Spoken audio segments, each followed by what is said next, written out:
sometimes you read a book at a certain point in your life and it either does not resonate or you don't spot certain things just because you either haven't gone through those certain life experiences that are being talked about. And then when you revisit, either in months to come, years to come, all of a sudden it's a completely different book.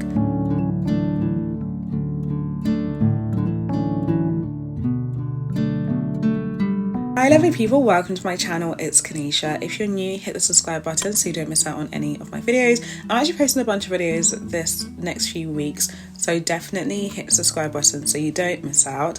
In today's video, I thought I'd talk about some books that I've yet to finish. I'm gonna be really honest with you guys. The last 4 months, my reading game has been not amazing. I think I've just been reading the same book for the last a month and a half, making my way through it slowly, but essentially I'm in a reading slump. And so my personal philosophy is if a book is not satisfying you or you're not enjoying it, leave it, put it to the side, revisit it maybe another date in a few years, a few months, whatever it is.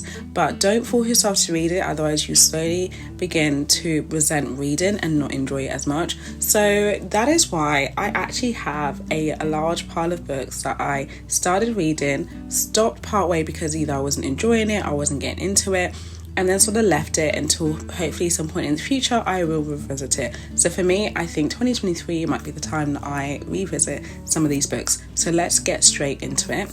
The first book that I'm talking about is The Promise by Damon Galgut.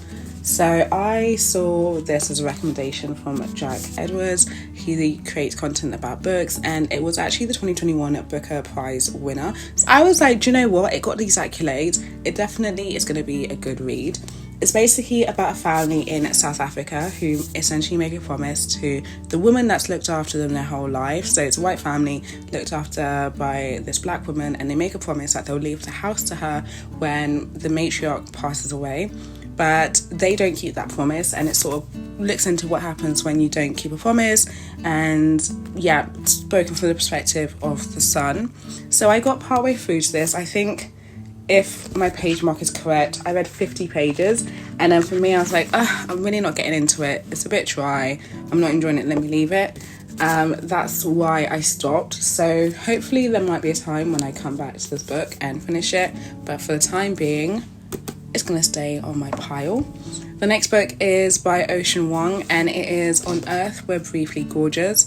As you can see, I did make a start on reading this book, even got as far as page 56. So I feel like there's sort of like a pattern coming out 50 pages in, then I make a decision, but we'll see if that's the case for the rest of them. But the story is basically a letter from this young man to his mother who cannot read, and it talks about their story. So way back before he was born, what it was like for his mother and his grandmother, to the point of moving from Vietnam to America, what his experiences growing up were like.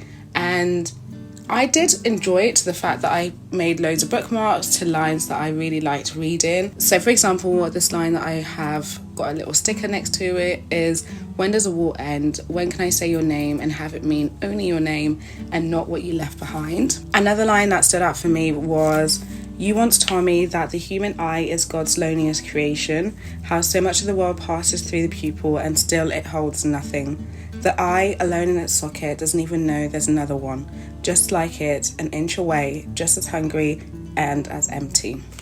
I really like that line. So I think there's a lot of gems within this book, but I can't remember why I stopped reading it, but I definitely can see myself picking this up again in 2023 and hopefully finishing it. The next book that I'm going to talk about is Ace of Spades by Farida Abike Iyimide. I'm so sorry for that pronunciation, but basically it's a story about two young pupils going to this high school called Nevis High, and essentially over time slowly their secrets start to unfold to like the rest of the high school, and it looks at how they sort of try to figure out who the person who's exposing their secrets is, why they're being targeted as the main people whose secrets are being told, and also maybe an unlikely friendship that will blossom between the two of them. So in this book I got quite the way through. I'm like 193 pages in, but I think I stopped because I probably got another book and then I picked it up and then I forgot to read it. But yeah, it's quite enjoyable. I do like it. Here is the cover for it here. So I definitely could see myself going back to finishing of reading it. The next book that I'm going to talk about is actually one of the book club picks from when I was in a book club earlier on this year, and it's called Women Who Love Too Much. This was the first book that we actually read, and it's by Robin Norwood. And I'm going to be honest with you, I don't know, maybe it was the timing of when I read this. So fresh out of a breakup, reading a book about women who love too much, etc., etc., I couldn't get into it. Maybe I was in my feels, maybe I wasn't ready to start unpacking things and that sort of thing. But yes, I got partway through. I actually did not make it very far, 12 pages in, and I was like, yeah, I possibly am not in the right stage of healing to be reading this book, unpacking the different topics that it talks about, but it's definitely a good read. For the rest of the girls that did read the book, they felt like it shed a lot of light into maybe how they love and what they are doing in their past, what they did in their past experiences, how they might approach their future ones. So it's definitely an eye-opening one. Still, I think something you could take with a pinch of salt, but I think this is a book that I would read again, especially being in a different part of my life now. I think I can have the power and the strength to read this, to understand it, to digest it, compared to when I first read it. And I'll say that that's the thing about books, to be honest, that I actually love, is that sometimes you read a book at a certain point in your life and it either does not resonate, or you don't spot certain things just because you either haven't gone through those certain life experiences that are being talked about. And then when you revisit, either in months to come, years to come, all of a sudden it's a completely different book. I think that's such an incredible thing to experience with art, whether it is with books or music. It's like you can read something once as the person that you are in that space and time, and then when you read it again in the future, it means something completely different to you. So I do feel that's the case with this book, that when I read it again in the near future, it will mean something different to me. I will process it differently. I'll take away messages differently. And that's actually kind of exciting. So I look forward to reading this book. But the next book that I'm going to be talking about is Invisible Women by Caroline Corrido Perez, and it's exposing the data biases in a world designed for men. This is a really interesting book that unpacks so many parts of our lives and how they're designed for men and how women tend to suffer for it. So it looks into medicine, how some medical trials are mostly done on men, so they don't know what the side effects might be on women. It goes into car designs and how seatbelts are designed for men's height and not for women's, so that's why sometimes a seatbelt feels like it's cutting your neck. It talks about how in towns, you know, sometimes there's not enough consideration about public restrooms and changing rooms for babies and for women and accessibility. It talks about so many parts of our lives are built with men in mind and women as a secondary thought. And so it really delves deeply into why that is. So another example is, imagine a world where your phone is too big for your hand, your doctor prescribes a drug that is wrong for your body. In a car accident, you're 47% more likely to be seriously injured. If any of these sound familiar, chances are that you are a woman. So it looks at how the world is largely built for men and some of the biases that happen. So I think regardless of whatever industry you're in, definitely aspects of this will affect you, and it's something to be read by both men and women. So I am going to pick this up again in 2023, read it, and I've even recommended it to other people. Like, I just think from the 100 pages that I read so far, it was eye-opening.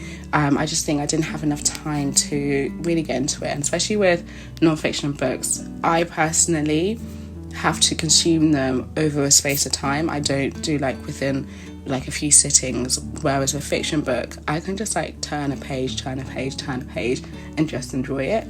So I think that's probably another reason why I never got round to completing this book, but it's on the to be read pile. The next one is another non-fiction book. It is by Grace Beverley and it's Working Hard and Hardly Working.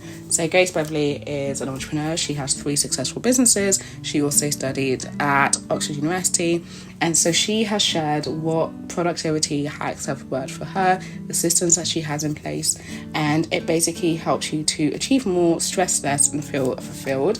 So I got partway through this one again. I got to page 44, and I feel like as it's something that is about implementing better productive systems, better productive methods, and sort of like changing the way you do things, I also consume this in parts. So I feel like if I can just start to implement things slowly, then it can last longer rather than like rushing to finish the book and then not actually implementing any of these things. So yeah, it's another good book. I do look forward to finishing this off, so it's also on my to be read list. My last and final book that I'll talk about is also from the book club that I mentioned earlier, and it was the second book that we picked. So this was 7 Days in June by Tia Williams, and it tells the story of an author, and gosh, I actually can't remember. What is the story about? Okay, I'll read you a bit of the blurb. So it tells the story of Eva Mercy, who is a single mother and best-selling author, and she's feeling pressed from all sides. And then Shane Hall is a reclusive, enigmatic, award-winning novelist who, to everyone's surprise, shows up unexpectedly to New York. When Shane and Eva meet at a literary event, sparks fly, raising not only their buried traumas, but also the eyebrows of their black illiterati. That is a new word for me. What no one knows is that 15 years earlier, teenage Eva and Shane spent one crazy, torrid week madly in love. So basically, the top part said 7 days to fall in love, 15 years to forget, and 7 days to get it all back again. So it's their love story, looking at what happened in the past, where they are now, and if they will fall in love just as quickly as they did the first time. So I also got, let's see how many pages. I got 54 pages into this book before I stopped. I don't remember the reason why. I think I might have found it a bit dry, but I feel like it could be one of those books where I need to give it until like 100 pages in, or like 150 pages, because it's quite big, for it to like pick up and get juicy and become a page turner. So I'm not losing hope. I feel like this could be a really good book. It was in Reese's book club, and you know Reese Witherspoon picks some amazing books, so I feel like I've got to hold out hope that it gets better, and so that is why I would read it again, and it's currently incomplete on my bookshelf. But yes, those are 1, 2, 3, 4, 5, 6, 7, 8 books that I have started, got partway through, didn't finish, but I would return to finishing them off. Hopefully I might give you some ideas on titles to pick up in 2023. But if you're watching this and you're like me and you do have incomplete books, know that you're not alone, and know that it is okay to put a book to the side, pick up another book and just read it there. I think there's too many rules sometimes when it comes to reading, that sometimes you just have to enjoy reading for what it is, and that sometimes is picking up a book, putting it to the side, starting another book, having 4 books at the go, whatever it is. Do what works for you and don't conform. So those are my 8 titles. Thank you so much for watching this video, and I'll see you in my next one. And if you haven't, after watching all of that, subscribe. Don't forget to subscribe as well. But yeah, thank you.